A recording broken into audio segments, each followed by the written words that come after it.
Whoa, whoa. Hey, everybody. It's a Sunday afternoon. I didn't wake up with a hangover, but I was still pretty tired and I couldn't get up.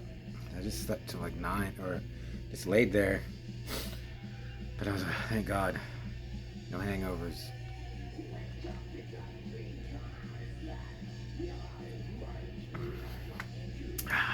Yes. So I'm going to talk about 2023's God is a Bullet. Uh, yeah, I remember this came out. It always seems like it's older. I thought it was like 2022. And I thought it looked interesting, but I just didn't go see it. I thought I was like, what is this? And I just forgot about it.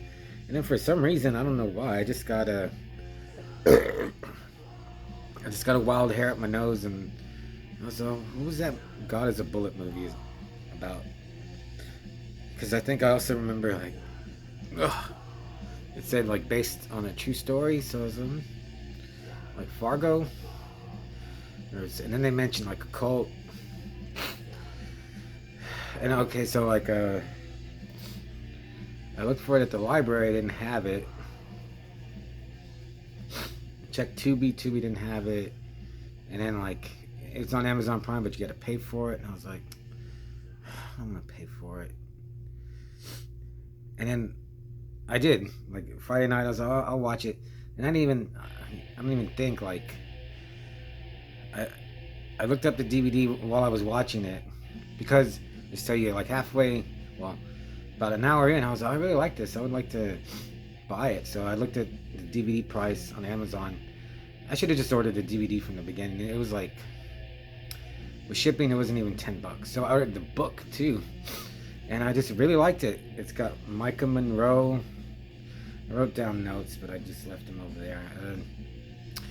Micah Monroe, who's like, this is the fourth movie that I've noticed her in, because she was in It Follows, and I saw her in The Guest, Long Legs, and now this, and I was like, man, this girl's pretty good. If I didn't know it was her, I would not think any of these people the same. Maybe, I guess she's kind of the same in It Follows and The Guest.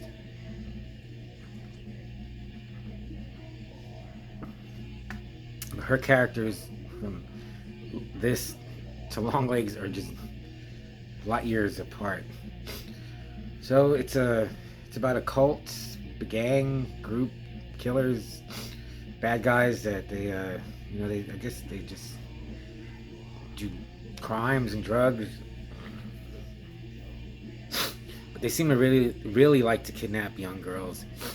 And it starts that way in the beginning. It's Micah Monroe's character, Case. That's what her name is. They call her Head Case, and it's a young version of her, a young actress who's standing outside of a store. And mom, like, I guess she's, I'll be back, right back, and she's standing outside, and then she notices like a van, and this guy's just staring at her. And then, like, I don't remember exactly, but then there's like one of these freaky girls, older girl behind her, and then these maniacs, they just jump out. I think maybe they had others posted, and like 3 or 4 of them, they all just come in front of everybody, and they're all got the face tats. They just look like maniacs. I was like, wow, that would be scary. Like, they're just so brazen. They don't care who's watching. I mean, they'd probably kill anyone that would try to stop them. So that was really scary. And I was like, yeah, that would work, I guess.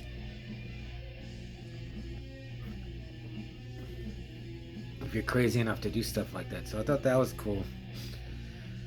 And then, I guess time passes, and then they just do a home invasion and kill and torture and then steal another young girl.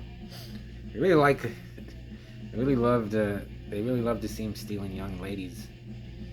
But this young girl, her dad is a cop, so he goes after her. But Micah Monroe's character, they just kick her out of the gang.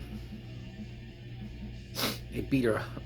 The leader, Cyrus, beats her up, like stomps her face, and I guess she just wants this stuff to end. So she her and she teams up with the cop, takes him into this world of drugs, violence, and weirdos, and it's just them trying to get back his daughter, and I really liked it.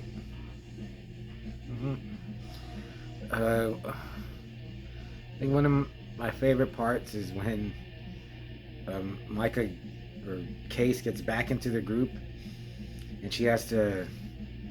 The leader Cyrus, he wants her to kill this dude Errol, who I really liked. He wasn't really part of. He's not part of that group, but he's in that world. And I think he even says like he doesn't, he's not like them. He's not. Well, maybe he doesn't, but he's not like them. It seems like he's not just a maniac killer. And Cyrus thinks he's trying to set him up, so he wants Case to kill him. And they play "Ain't It Fun" by Rock from the Crypts. And when I first heard it, I was like, I know this. I didn't know it was Rock from the Crypts, but I've heard the song before. And I was like, man, it's such a great song. And the whole part where she's threatening Errol with the gun and he's screaming like a bitch. He's so funny and good in this part, this actor. And then, like as the crescendo is building up. This isn't a spoiler or anything. She's pointing the gun at him, and then she puts the gun in her mouth and pulls the trigger. I was like, I guess she knew it was all a bluff, just to scare Errol. So that part was good. And I got pretty drunk. There's some good action, really violent, just over the top. They really overdo it, but I liked it. It's some gruesome, like shocking stuff. Not gore, but it's definitely some good kills. It's not like The Raid or like Face Off action. Actually, I was watching. It kind of reminds me of The Crow.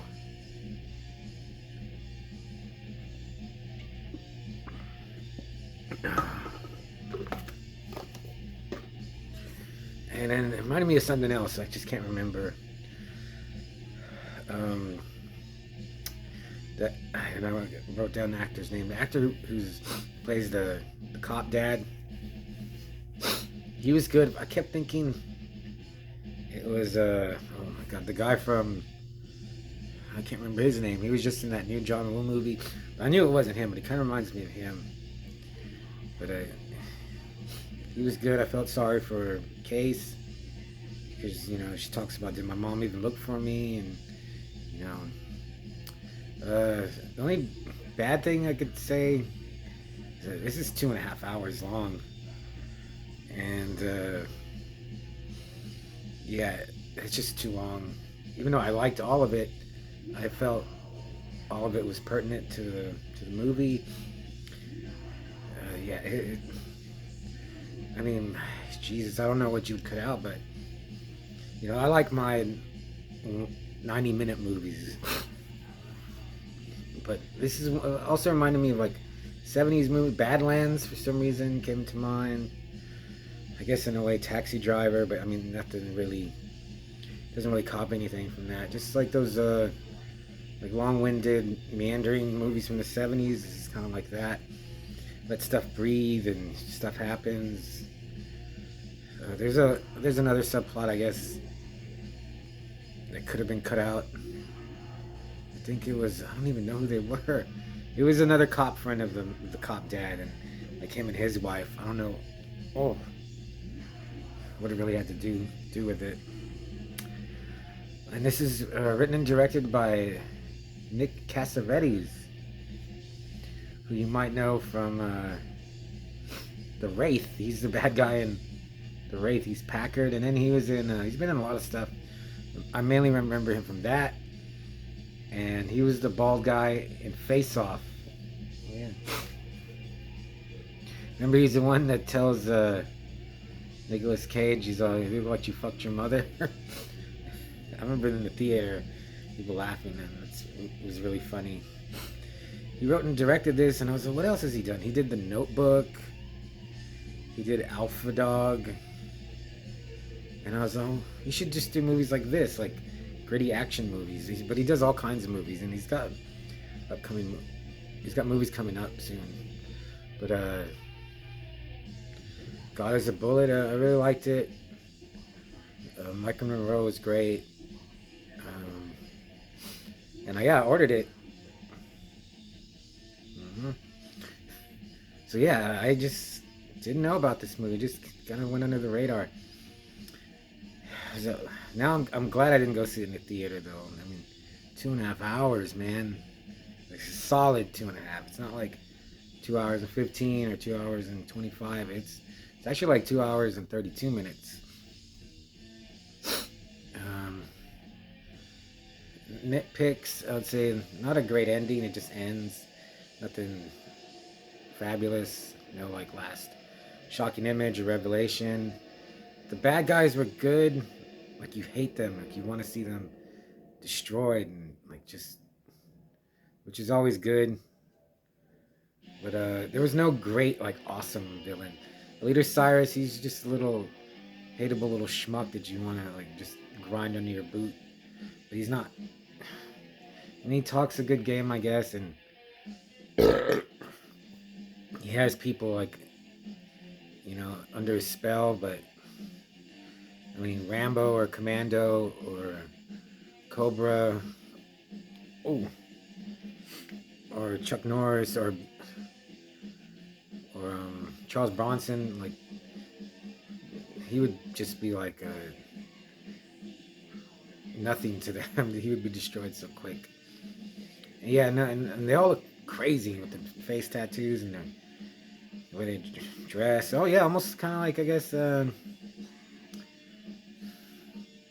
like The Crow or Near Dark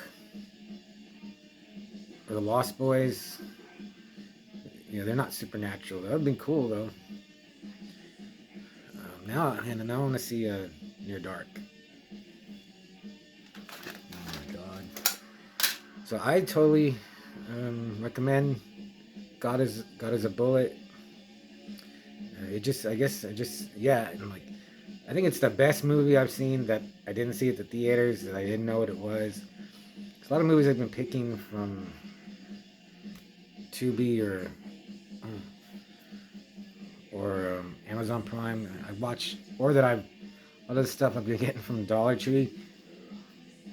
I'll watch like 30 minutes of it, and it's almost just like a chore. I'm just doing it. Or Ashfall. I really like. Again, I really liked Ashfall. Not that, but a lot of stuff. I just watch it just to get through it, and if it's good, then good. But can't. They can't all be winners. But I'd say God is a Bullet is a winner. I'd give it a. Oof, man. Solid. Man, I want to give it a 4, but no, solid 3.5. Like it's almost a 4, but not. Maybe if it had more action in it, because it does have action, but it's not like it's not like I said, The Raid or The Night Comes for Us. So yeah, but definitely I would say see it, and I'll see you later.